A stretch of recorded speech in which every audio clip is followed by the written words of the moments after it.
Movie की शुरुआत में हम देखते हैं कि धरती में जंग छिड़ने की वजह से धरती की जमीन अब खराब हो चुकी है, तो इसीलिए इंसान चांद पर कुछ लोगों को भेजता है जो कि वहाँ पर जाके कॉलोनीज बनाएंगे। फिर काम पूरा होने के बाद सभी लोग वहाँ पर जाके रहने लगते हैं। लेकिन चांद पर रहना इतना आसान नहीं है, क्योंकि वहाँ पर अक्सर मीटियोर की बारिश होती रहती है और अब इसलिए उन्हें अपने सारे फैसले बदलने पड़े। जिसके बाद इंसान चांद पर माइनिंग करना शुरू कर दिया ताकि वो लोग चांद पर रहने के लिए एक आसान हल ढूंढ सके। तो अब बहुत सारे लोगों को वहाँ पर माइनिंग के लिए रखा गया और उनका नाम माइनर्स रखा गया। और साथ ही उन लोगों ने फैसला किया कि माइनर्स अपने फैमिली के साथ ही चांद पर रहेंगे। इसके बाद हमें माइनर्स के बच्चे दिखाए जाते हैं जो कि चांद पर ही पैदा हुए थे। वो सभी स्पेस रोवर यानी कि जो गाड़ी चांद पर चल सकती थी उसे चुराने की कोशिश करते हैं, लेकिन तभी वहाँ पर कोई आता है जिससे डर के वो लोग छुप जाते हैं। इनमें से एक बच्चा जिसका नाम कैलिब है, उसके हाथ में एक कैप्सूल था। उसके डैड भी एक माइनर्स थे जो कि काम करने के दौरान मर गए थे। कैलिब को 3 दिन बाद ओमेगा पर भेजने की फैसला किया जाता है, जहाँ पर उसे किसी दूसरे फैमिली के पास दे दिया जाएगा, जहाँ पर की जिंदगी बहुत ही खुशहाल है और वहाँ पर लोग बहुत ही मजे से जीते हैं। अब यहाँ पर हमें पता चलता है कि चांद से ओमेगा पर जाने के लिए 75 साल लगते हैं और इस सफर के दौरान वो सफर करने वाले इंसान क्रायोस्लीप नाम के एक चेम्बर पर रहता है, जिससे कि इंसान की उम्र नहीं बढ़ती। और जब वो चांद से ओमेगा पर पहुंचता है तो उसका एज उतना ही रहता है। कैलिब ये सारी बातें जानता था और वो वहाँ पर जाने के लिए राजी नहीं था,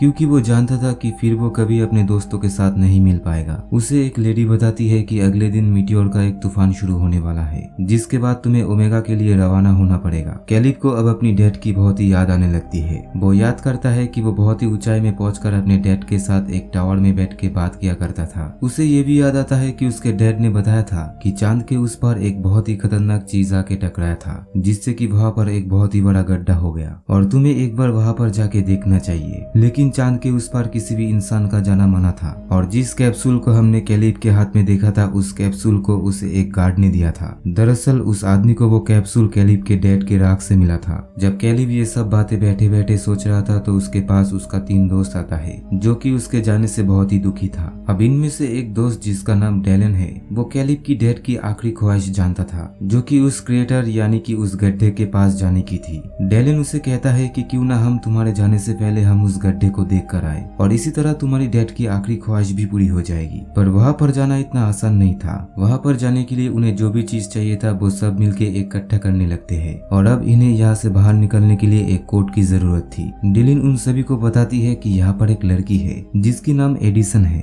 वो यहाँ पर कुछ दिन पहले ही जमीन से चांद पर शिफ्ट हुई थी और उसका कोई दोस्त भी नहीं है, क्योंकि वो एक साइंटिस्ट का बेटी है। तो डेलिन अपने दोस्तों को बताता है कि हो न हो उस लड़की को इस कोड के बारे में जरूर पता होगी। और जब वो एडिसन के साथ बात करने के लिए जाता है तो वो लड़की उसके साथ कोई बात नहीं करती और वहाँ से चली जाती है। डेलिन ये देखकर उसके पीछे पीछे जाता है और उसे सारी सच्चाई बताती है। वो कहता है कि मैं शुरू से ही तुमसे दोस्ती करना चाहता था, चाहे जो भी तुम्हें अजीब समझते हो। एडिसन ये सब सुनने के बाद उसे कहती है कि ठीक है, मैं तुम लोगों की मदद करने के लिए तैयार हूँ, पर मैं भी इस मिशन में तुम्हारे साथ जाना चाहूंगी। जिसके बाद डेलन भी उसके बातों में राजी होता है और अब सभी बच्चे रोवर बेस के पास पहुँच के उसे चुराने लगता है। कैलिब वहाँ पर रहे अलार्म के तार को खींच देता है ताकि वहाँ पर कोई भी अलार्म ना बचे। फिर वो लोग अब दरवाजे पर एडिसन का बताया हुआ कोड डालता है, जिससे कि वो दरवाजा खुल गया था और अब ये सभी उस रोवर पर चढ़ के बाहर निकलते हैं और इसे चलाने की जिम्मेदारी डेलन को दिया गया, क्योंकि उन सब में से वही ड्राइविंग जानता था। ये लोग अब पहली बार चांद की सतह देखता है, जिसे देखकर ये लोग सभी खुश होते हैं। लेकिन उन लोगों को मेटियोर की तूफान आने से पहले वापस लौटना था, क्योंकि मेटियोर का जब तूफान होता है तो उस बेस का दरवाजा पूरी तरीके से बंद कर दिया जाता है। सफर के दौरान वो सभी अपने बारे में बताने लगते हैं। कैलिब बताता है कि मुझे मेरे डैड ने बताया था कि कैसे लोगों को चांद पर भेजा गया और फिर उनसे माइनिंग करवाई गई, मगर चांद पे रह के माइनिंग का काम कोई भी इंसान लगातार नहीं कर पाता। जैसा कि माइनिंग करने के दौरान किसी भी इंसान की जब मौत हो जाता है तो उसके बेटे को वो काम पूरा करना पड़ेगा और इसके लिए शर्त ये होता है कि उसके बेटे का उम्र 18 साल की ऊपर होना चाहिए और अगर उसका बेटा उससे कम साल का होता है तो उसे दूसरे फैमिली के पास भेज दिया जाएगा, जो कि ओमेगा प्लैनेट पर रहते हैं। जिन्होंने इंसान को माइनिंग करने के लिए चांद पर भेजा है वो अपनी जिंदगी ओमेगा प्लैनेट पर हंसी खुशी बिताने लग गए। एडिसन कहती है तो क्या हुआ, सिर्फ एक माइनिंग करने का ही तो काम दिया गया। दरअसल एडिसन एक साइंटिस्ट की बेटी है और उसे असली बातों के बारे में नहीं पता। डेलन उसे समझाता है कि अगर कोई इंसान माइनिंग करने के वक्त मर जाए तो उसके बेटे को वो काम पूरा करना पड़ता है। ये सुनने के बाद एडिसन थोड़ा हैरान हो जाती है। फिर अब आगे जाके उन्हें बाकी का रास्ता पैदल ही तय करना था। वो सब अपने अपने स्पेस सूट पहन लेते हैं पर इनमें से एडिसन का सूट सबसे अलग था। फिर अब बाहर निकलने के बाद सभी मजे करने लगते हैं।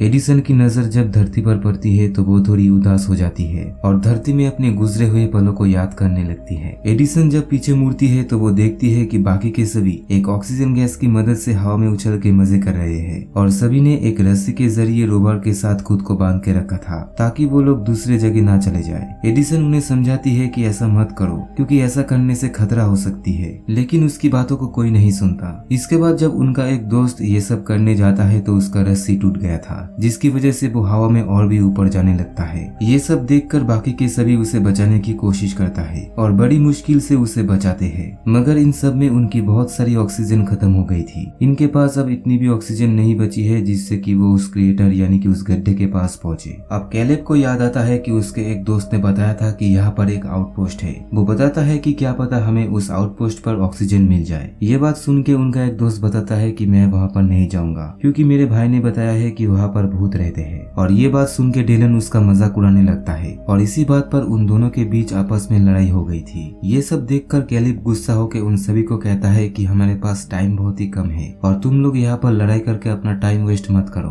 अब इसके बाद वो लोग उस आउटपोस्ट पर पहुंचता है जहाँ पर बहुत ही अंधेरा था। वहाँ पर उन्हें इंसानों की परछाई नजर आती है जिन्हें देखकर वो लोग डर जाते हैं, लेकिन लाइट जलाने के बाद उन्हें पता चलता है कि ये बस एक पुतला है और ये कोई आउटपोस्ट नहीं बल्कि एक ऐसे घर का मॉडल था कि अगर इंसान चांद पर रहते तो ऐसे घरों में रहा करते। खैर अब उन लोगों को वहाँ पर कुछ खाने की चीजें और ऑक्सीजन मिल जाती है और अब रात हो जाने की वजह से वो लोग वहाँ पर रहने की फैसला करते हैं। रात में वो सभी मिलकर आपस में बात करते हैं। एडिसन उन्हें बताते हैं कि मेरी मॉम डैड की डाइवोर्स हो गई थी जिसके बाद मेरे मॉम मेरे भाई को लेकर ओमेगा प्लैनेट पर चली गई और उसके बाद से ही मैं बहुत ही अकेला महसूस करती हूँ। इसके बाद सभी वहाँ पर सो जाते हैं मगर कैलिब और एडिसन अभी भी जाग रही थी। कैलिब एडिसन से बात करता है। वो कहता है कि मेरे डैड के मर जाने के बाद मेरा दोस्त डेलन ने मुझे सहारा दिया और वही मेरा अब सब कुछ है। मैं ओमेगा प्लैनेट पर जाने के बाद डेलन बहुत ही अकेला पड़ जाएगा, तो इसीलिए मेरे जाने के बाद तुम हमेशा उसके साथ ही रहना। फिर जब सुबह होती है तो वो लोग अपना सफर फिर से शुरू करते हैं, लेकिन अब उनकी रोवर की बैटरी खत्म हो गई थी और साथ ही इनके पास ऑक्सीजन की भी कमी थी।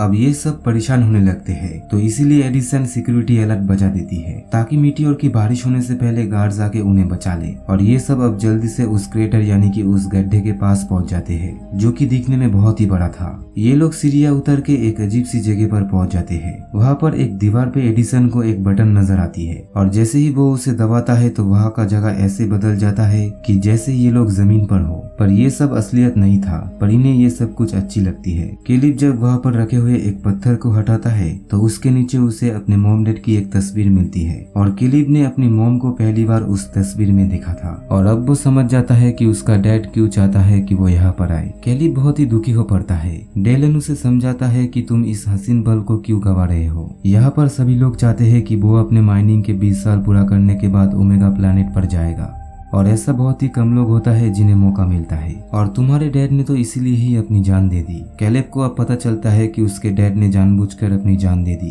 ताकि कैलिब को ओमेगा पर भेज दिया जाए जिससे कि वो वहाँ पर एक अच्छी सी जिंदगी बिता पाए। और इस बारे में कैलिब के अलावा सभी जानते थे। डेलन उसे कहता है कि तुम अपने पिता के दिए हुए गिफ्ट को इनकार मत करो क्योंकि उन्होंने अपनी जान देकर तुम्हें यह गिफ्ट किया है। और तभी उनकी बातों के दौरान उनके एक दोस्त की तबीयत खराब होने लगती है। वो सभी अब जल्दी से उसे लेकर रोवर की तरफ पहुंचने लगते हैं, लेकिन तभी अचानक से मीटियोर का तूफान शुरू हो गया था। वो सभी खुद को बचाते हुए भागने लगते हैं, लेकिन एडिसन इसी बीच उनसे अलग हो जाती है और वो जब किसी को नजर नहीं आती तो डेलन और कैलिब मिलकर उसे बचाने के लिए जाते हैं। दरअसल चोट लगने की वजह से एडिसन की हेलमेट में दरार आ गई थी जिस वजह से वो बेहोश हो गई। कैलिब और डेलन एडिसन को बचाकर अपने रोवर पे ले आते हैं, मगर उस रोवर की शीशे भी मीटियोर की तूफान की वजह से टूट चुकी थी और अब इनके पास ऑक्सीजन और भी कम होने लगती है। वो सभी जान चुके थे कि वो लोग अब नहीं बचने वाले, तो इसलिए वो लोग वहाँ पर ही बैठ के अपना मौत का इंतजार करने लगते हैं। मगर इसमें भी उन्हें खुशी होती है कि वो लोग सब एक साथ मरने वाले हैं और अब धीरे धीरे वहाँ पर सभी बेहोश होने लगते हैं। इस हादसे के बाद ये कहानी हमें कुछ साल बाद दिखाया जाता है, जहाँ पर हम कैलिब को देखते हैं जो कि ओमेगा प्लैनेट पर पहुंच चुका है। मतलब कि उस हादसे को हुए अब 75 साल बीत चुके हैं। कैलिब क्रायोस्लीप में सो रहा था, लेकिन अब वो जाग चुका है। दरअसल चांद से ओमेगा प्लैनेट पर जाने के लिए 75 साल लगते हैं और उस दौरान सफर करने वाला इंसान क्रायोस्लीप नाम के एक चेम्बर में सोता है जिससे कि उसकी उम्र नहीं बढ़ती है। और जब वो चांद से ओमेगा प्लैनेट पर पहुंचता है तो वो उसी एज का ही रहता है। कैलिब को अब अपने दोस्त के बारे में जानना था और तभी वहाँ पर एक नर्स आके उसे एक ऑडियो क्लिप देता है।